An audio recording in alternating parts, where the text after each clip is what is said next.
ერთი საღამო თუ მრავალთვიანი ფინანსური ტვირთი, სოციალურ ქსელში, ბანკეტებსა და სხვადასხვა ცერემონიების თემაზე დისკუსია არ წყდება. საზოგადოების ნაწილი ფიქრობს, რომ საქართველოში დღესასწაულები თანდათან რეალურ შესაძლებლობებს ცდება. მე-18 კლასელებისთვის ეს დღე განსაკუთრებულია, თუმცა ბევრ ოჯახს სერიოზულ ფინანსურ ტვირთადაც აწვება. ბოლო წლებში ბანკეტების ორგანიზება საქართველოში მნიშვნელოვნად გაძვირდა. თუ ადრე მოსწავლეები ძირითადად მხოლოდ რესტორნის ხარჯით შემოიფარგლებოდნენ, ახლა სრულ პაკეტში შედის ფოტოსესია, თემატური გაფორმება, სპეციალური კაბები და კოსტიუმები. სოციალურ ქსელებში მშობლები ხშირად წერენ, რომ ერთი ბავშვის ბანკეტისთვის რამდენიმე ათასი ლარის დახარჯვა უწევთ. განსაკუთრებით ძვირი დედაქალაქში გამართული ღონისძიებებია. რესტორანში ერთი ადამიანის მენიუს ფასი საშუალოდ 100-დან 200 ლარამდე მერყეობს, რასაც ემატება დარბაზის გაფორმება, მუსიკა და სხვა მომსახურება. განსაკუთრებული ხარჯია ტანსაცმელიც, გოგონებისთვის კაბის ფასი ზოგჯერ 500-დან 1000 ლარამდე მერყეობს. ბოლო წლებში კი სულ უფრო ხშირია შემთხვევები, როცა კლასი ბანკეტის ნაცვლად ან მასთან ერთად უცხოეთში მოგზაურობას გეგმავს.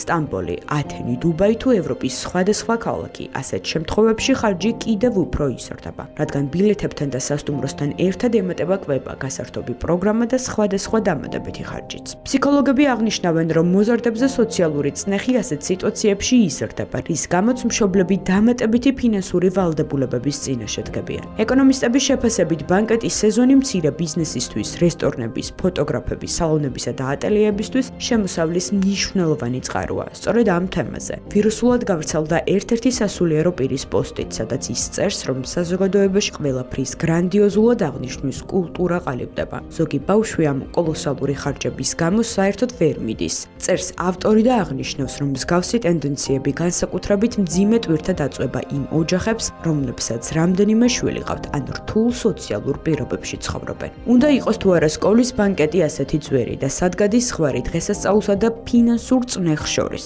ეს კითხვა ყოველ წელს ისევ აქტუალური ხდება.